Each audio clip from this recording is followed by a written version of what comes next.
Kota Bogor ditetapkan sebagai zona merah COVID-19. Pemkot menyatakan jika klaster penyebaran terbanyak terjadi di tingkat RW sehingga dipastikan jika klaster keluarga menjadi klaster baru penyebaran kasus COVID-19 di Bogor. Bagaimana evaluasi Pemkot Bogor terkait hal ini serta langkah baru apa yang akan diterapkan untuk menekan penyebaran infeksi virus COVID-19?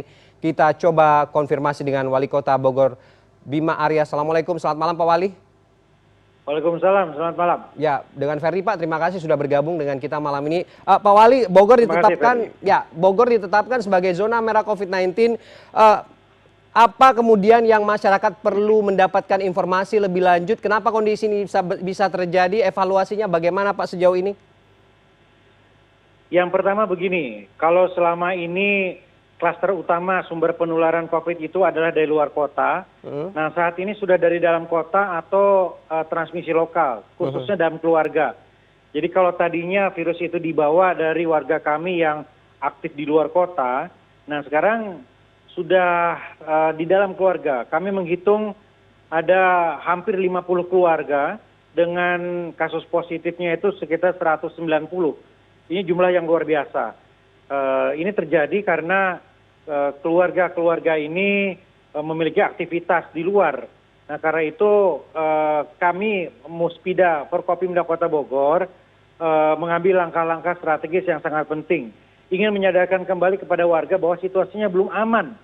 Apalagi dari data kami lansia dan anak-anak juga banyak terpapar.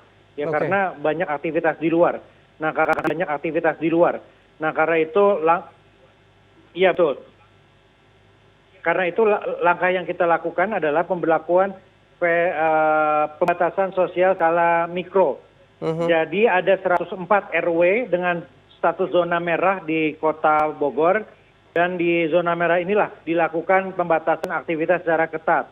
Nggak boleh berkumpul, nggak boleh beraktivitas yang mengundang keramaian, dan lain-lain. Dan dikawal oleh unsur TNI Polri, ASN, Babinsa, dan Babin Kaptipmas. Yang kedua, kami juga berlakukan pembatasan jam operasional. Jadi setiap hari jam 6 tutup, dan juga di atas jam 9 tidak ada aktivitas kerumunan di Kota Bogor. Oke, Pak Wali, apa kemudian data serta indikator yang digunakan oleh pemerintah Kota Bogor sehingga kemudian klaster keluarga yang berasal dari tingkat RW atau RT lah sekalipun kita katakan begitu dinyatakan sebagai klaster terbanyak atau yang terbaru dibandingkan imported case yang kita tahu bahwa pergerakan masyarakat dari luar Bogor pun, misalnya dari Jakarta pun yang sekarang berstatus zona merah juga tinggi. Apalagi kalau kita lihat 2 minggu ke belakang, ini terjadi cukup masif. Bagaimana menjawab ini, Pak? Kami itu ada unit lacak dan unit pantau. Unit lacak ini adalah tim yang mendalami begitu ada kasus COVID positif. Jadi begitu si A positif, dilakukan proses pendalaman, interview. Dikorek sebanyak mungkin. Siapa saja riwayat kontak eratnya. Nah, dari situ kemudian dilakukan tes swab gitu. Nah, dari situ disimpulkan bahwa dari seluruh kasus positif di Kota Bogor, 40% itu didapat dari penelusuran kontak erat. Kemudian 20% adalah yang ada gejalanya. Nah, dari data-data itu kami menyimpulkan bahwa sekarang ini ya penularan terjadi di keluarga. Ada satu keluarga yang menulari lebih dari 40 anggota keluarga. Jadi artinya kemudian tracing ini menjadi salah satu indikator yang dilakukan oleh pemerintah kota untuk kemudian menyimpulkan bahwa klaster keluarga ini adalah klaster yang terbanyak saat ini. Kemudian tadi Pak Wali bicara soal bagaimana peningkatan disiplin dengan adanya PSBMK begitu. Ini implementasinya bagaimana Pak? Seberapa ketat kemudian semua tim begitu atau pemerintah kota bersama stakeholder lain gitu untuk mengawasi karena kan klaster RT dan RW ini kan berada di paling bawah begitu Pak. Apakah kemudian mengontrol ini bisa optimal? Ada 107 RW dengan status zona merah. Di situ ada RW siaga. Ada Babinsa, ada Babin Kaptipmas. Dan kami pun melibatkan komunitas-komunitas yang lain untuk memastikan bahwa protokol kesehatan di situ ditaati secara ketat. Ada jalur Dewan Masjid Indonesia, ada jalur PKK, ada jalur ASN, kecamatan, kelurahan, RT, RW. Oke. Semuanya kita maksimalkan. Dan setiap RW itu mereka membentuk satu jaringan komunikasi sendiri. Ini Oke. baru hari pertama, setiap hari akan kita evaluasi. Oke. Besok kami akan koordinasi lagi untuk memastikan jaringan koordinasi ini berjalan sampai tingkat RW. Oke. Pak Wali, kalau kemudian klaster terbawah ini berada di kelompok masyarakat di tingkat RT dan RW, ada indikasi yang dibaca oleh publik bahwa edukasi dan juga pengawasan protokol kesehatan yang paling basic saja 3M begitu, mencuci tangan, menjaga jarak dan 3M dan 3M protokol kesehatan yang disepakati lah begitu. Artinya ini memang tidak jalan atau ada kelompok-kelompok masyarakat saja Pak yang tidak disiplin dengan ini? Saya kira seluruh Indonesia sama. Hmm. Tidak mudah untuk memaksa ya warga untuk menggunakan masker selalu, cuci tangan dan jaga jarak. Sangat tidak mudah. Kota Bogor sudah maksimal sejak awal ada gerakan 1 juta masker. Kami juga mempopulerkan goyang AKB untuk kampanye secara mudah, secara sederhana, bagaimana pentingnya menggunakan masker, cuci tangan, dan jaga jarak. Saya juga merekam suara untuk dipasang di setiap tempat ibadah, di perhentian kendaraan, di lampu merah, di semua tempat begitu. Melalui sosial media, melalui koran, semuanya. Dinas kita wajibkan untuk turun sosialisasi. Tapi tetap saja saya kira itu harus terus berjalan secara konsisten. Konsistensi ini Pak yang kemudian ditanyakan apakah kemudian diiringi dengan denda yang lebih yang lebih spesifik mungkin atau denda di tempat atau memang ada sanksi-sanksi lain yang mungkin diterapkan ketika kemudian petugas menemukan ada hal-hal yang menyimpang dari penerapan disiplin atau protokol kesehatan yang akan dilaksanakan secara menyeluruh ini. Apalagi kalau kemudian penerapan jam malam ini juga menjadi PR tersendiri Pak. Pengawasannya bagaimana?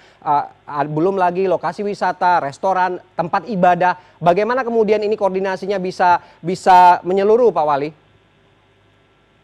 Itu pertanyaan orang pesimis. Itu pertanyaan orang skeptis. Tapi perlu dipertanyakan Pak, saya kira sebentar saya jawab dulu. Oke. Dalam kondisi darurat ini semua harus kita lakukan. Ikhtiar harus kita lakukan begitu. Nah, jadi sekarang kita memberlakukan Perwali nomor 107. Oke. Jadi kami bisa langsung memberlakukan sanksi. Mulai dari sanksi teguran lisan, sanksi bekerja sosial, sampai sanksi denda, ya, membayar uang. Ini kami terapkan ketika PSBB ketiga. Tetapi kemudian direvisi kembali ketika situasinya membaik. Nah kemarin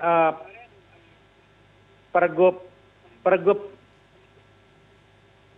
nomor 60 itu menentukan bahwa ada tahapan-tahapan untuk memberlakukan sanksi.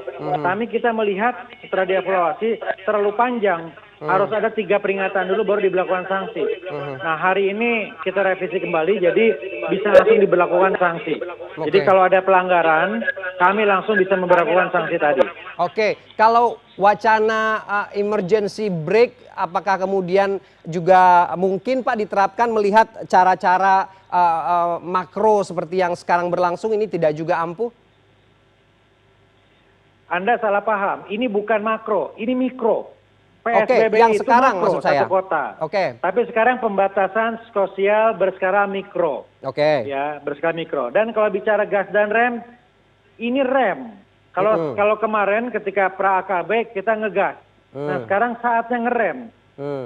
Ada indikasi-indikasi bagaimana kita harus lebih ketat lagi terkait dengan protokol kesehatan. Jadi ini saatnya ngerem. Jam 6 operasional mal, toko, restoran di stop, itu artinya rem.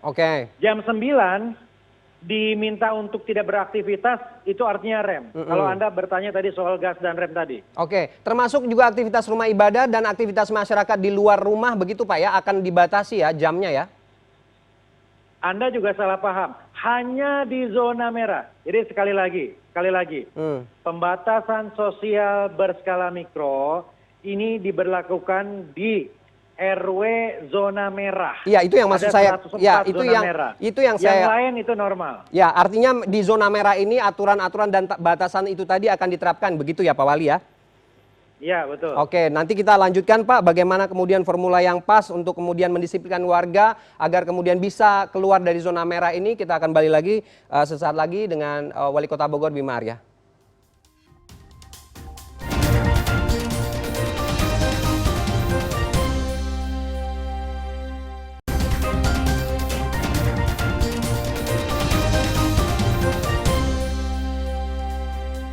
Kita kembali dalam dialog kita dengan Wali Kota Bogor Bima Arya. Pak Wali masih tersambung ya Pak? Iya, Ya, masih. Pak Wali, kalau kemudian kita sudah mempersiapkan semua amunisi, Bogor sudah siap untuk perang begitu ya Pak, dengan tadi formula yang sudah disampaikan. Tapi kemudian tidak bisa kita pungkiri, koordinasi antar daerah ini juga penting Pak. Apalagi Bogor sebagai daerah penyangga, ibu kota, pergerakan manusia setiap hari, setiap minggu ini menjadi catatan khusus. Apakah kemudian ada sesuatu yang dikoordinasikan dengan daerah khususnya di DKI Jakarta yang dimana statusnya juga zona merah Pak? Yang penting hari ini adalah forum komunikasi pimpinan daerah itu solid. Oke. Pemerintah kota, Pak Dandim, Pak Kapolres, ya Pak Kajari, semua dengan DPRD itu satu barisan semua. Saya kira itu kuncinya. Sehingga kita bisa menerapkan kebijakan itu di lapangan secara efektif. Yang kedua, memang harus terus kita berkomunikasi dengan Jakarta. Ada persoalan penumpukan penumpang kereta di stasiun yang terus kita carikan solusinya beserta pemerintah Jakarta dan Kementerian Perhubungan misalnya.